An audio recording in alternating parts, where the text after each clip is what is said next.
Hello and welcome to this review of Templeton Rye, aged 4 years. And there's many levels of Templeton Rye. It's like 4, 6, 10 years. They have Oloroso sherry cask, and there's barrel proof, all kind of stuff. But this is the 4-year. This was given to me last year as a gift. Thank you, David. My friend got this for a great deal. I was looking on Total Wine & More. The regular price is about $50, $49.95. They had it. And Total Wine tends to be the cheapest, but he got this for like $15 somewhere. Somebody had it on a special, 15 bucks. It was some outrageously low price, and he was like, you ought to come buy it. And I told him, I said, I'm not opposed to buying it. It's just I have so much of a whiskey backstock that I can't run and buy everything I see a deal on, although I'm tempted to. But then he was smart. He bought it and gave it to me for a Christmas gift, so that's a good thing. Give Christmas gifts and get them for a great price. Produced and bottled by Templeton Rye Spirits, Templeton, Iowa. Okay, but it says distilled in Indiana with U.S. and imported grains, imported packaging. So the bottle comes from somewhere across the border. Some of the grains are from outside the country, which is allowed, and it's distilled in Indiana, bottled in Iowa. Okay, I kind of remember some controversy a while back about where it was being made or whatever, but I didn't study that. I know there was something, but anyway, so it's another one of the MGP production. They produce a lot of stuff in Scotland. They would call it independent bottlers, where people buy source whiskey and then they bottle it and put their name on it. And I have a bunch of those, Irish and especially Scotch. So wooden cap, I'm seeing this more and more these days. Wooden cap and neoprene stopper, the synthetic rubber from DuPont. This is the newer label. The older label, right, it had like some people on them. It was a round bottle, sort of more cylindrical bottle, kind of squat bottle with people on there. And that's the one they're showing on Total Wine & More's website. So if you look at their website, they'll show the older bottle. 21, 357 at 11:30 a.m. Okay. 357th day of 2021, looks like, for the bottling, not the distilling. They had to ship it to Iowa from Indiana.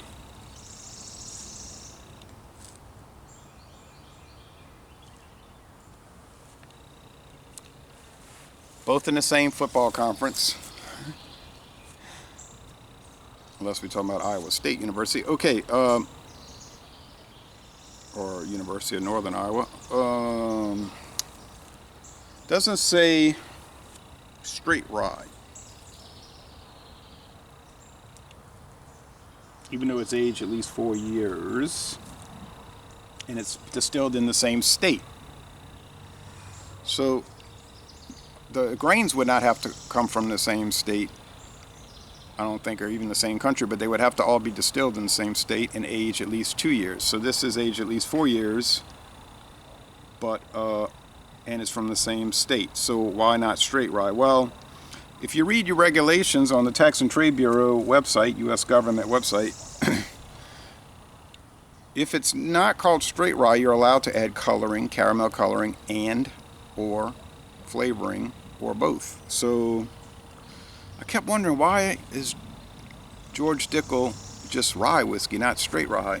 It's at least 4 years old and so forth. But then I start thinking, maybe they're juicing it up with a little flavoring. Which, if you read the regulations, they don't even have to disclose that fact. That's an option. It says, because there's a chart. Rye whiskey, just simply rye whiskey. Harmless coloring and flavoring allowed. Check. Yes. Check.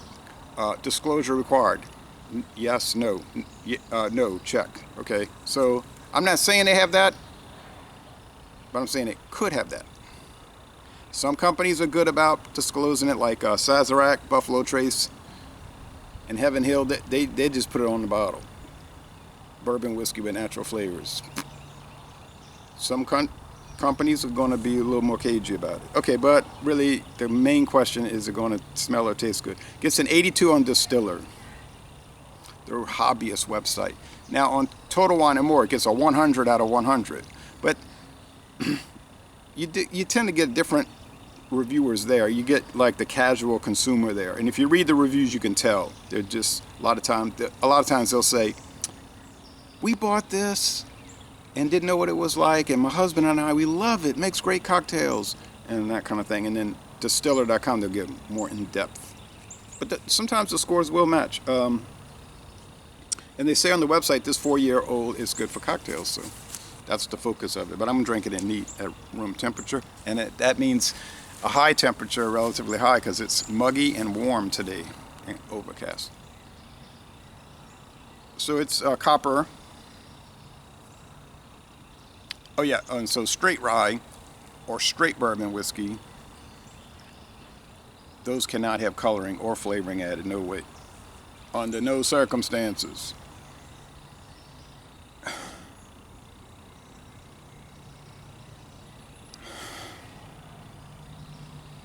Yeah, it's charred oak, and rye does require charred oak, new charred oak.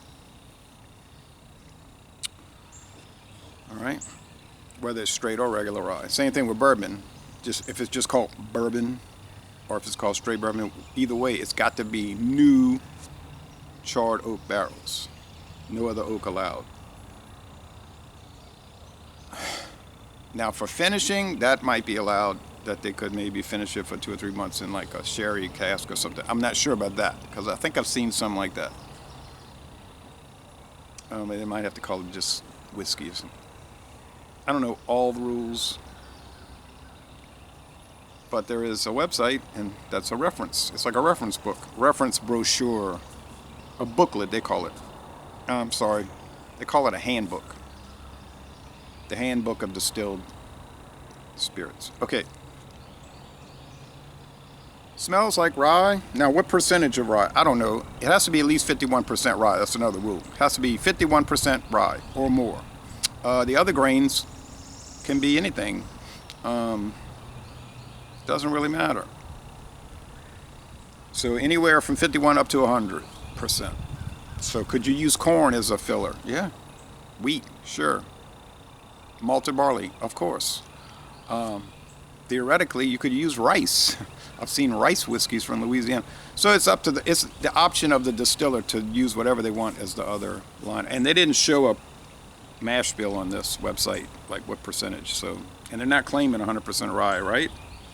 No. No, they're just saying small town strong spirit.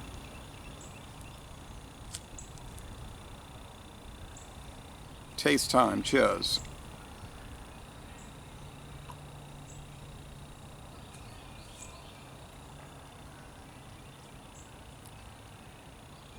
Sweet and mentholated. Like you get these rye whiskeys, to me they're like menthol, minty. They're like a little black pepper, mentholated. Like tequila have like and mezcal have like a black pepper character, although they don't contain anything like that. Medium bodied, mostly dry finish. Tastes like they could have some corn whiskey in here.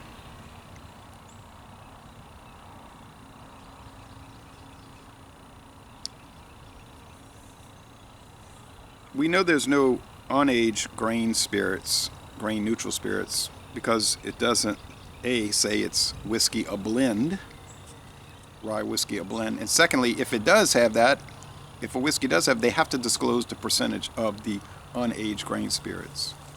So if you see a whiskey that says blended, fine. If it doesn't show the percentage, the ratio, then you know it's all aged whiskey as per regulations. And so this is a blend of different grains.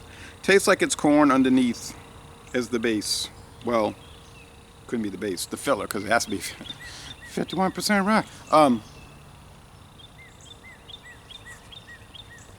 It's dang pleasant. Is it exciting? Like amazing? Just fabulous? No, I don't think so. And here's the problem: $49.95 at that same place. Back when I bought it, now prices changed, but when I bought it in 2022, the Jim Beam Rye, Kentucky Rye, was $17.99. Believe it or not, it's going up. $17.99. Still, it hadn't gone up that much. And the Jack Daniel's Tennessee Rye run you in the low 20s, about the same as Jack Daniel's. Of course, I got it for an amazing deal. First at Savannah discount, $11.98 for 750 milliliter bottle. Two halves made a whole, 750 milliliters. And then Walmart was getting rid of it, and they had it for $15, so I had to buy it. And then they brought it back and put it on the shelf for the regular price with the same label. So I don't understand why they had a closeout for $15, and then a month later they had it fully stocked for the regular 20-something. So no one could figure out Walmart's approach.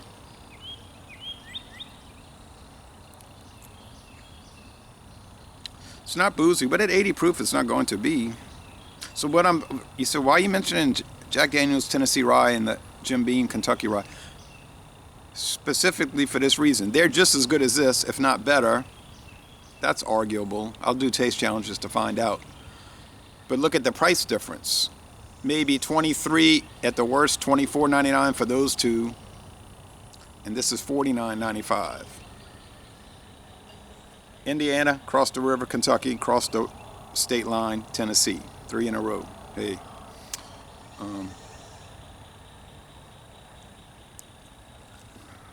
What I have discovered with rye whiskey so far is that the price hasn't seemed to have much bearing on the overall quality.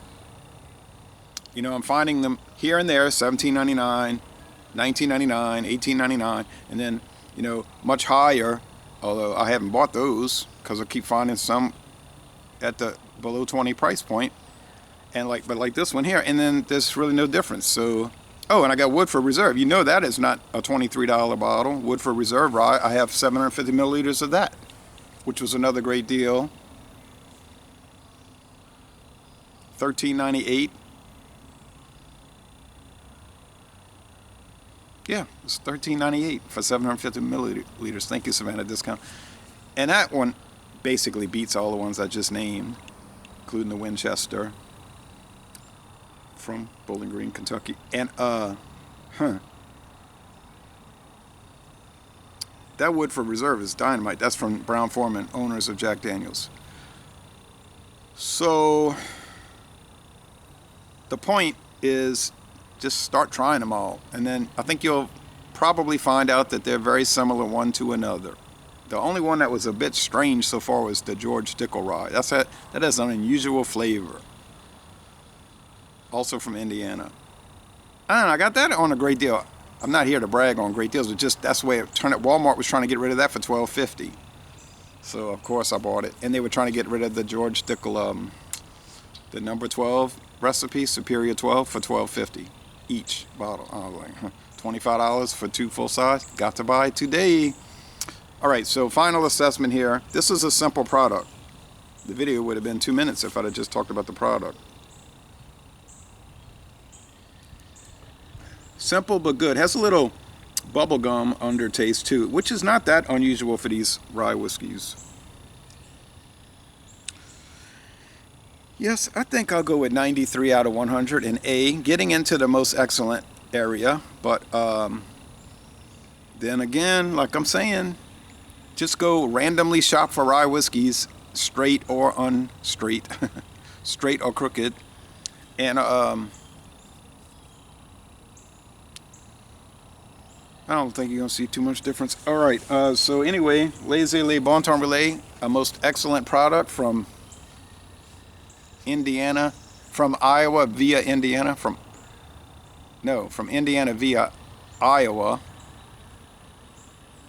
Infintium Spirits. They also own Seagram's vodka, which they might have gotten on an auction because, you know, Seagram's went out of business 24 years ago. So they probably got a good bid on it, got a good deal, you see. And Pernod Ricard bid and got their gin operations, Seagram's Gin. Two good products also, by the way. All right, so Laissez-Les, Bon Ton Roulé, I already said that. A most excellent product, and I'm going to end this review by saying y'all go to Iowa and see whiskey getting bottled, or go to Indiana and see whiskey getting distilled and aged.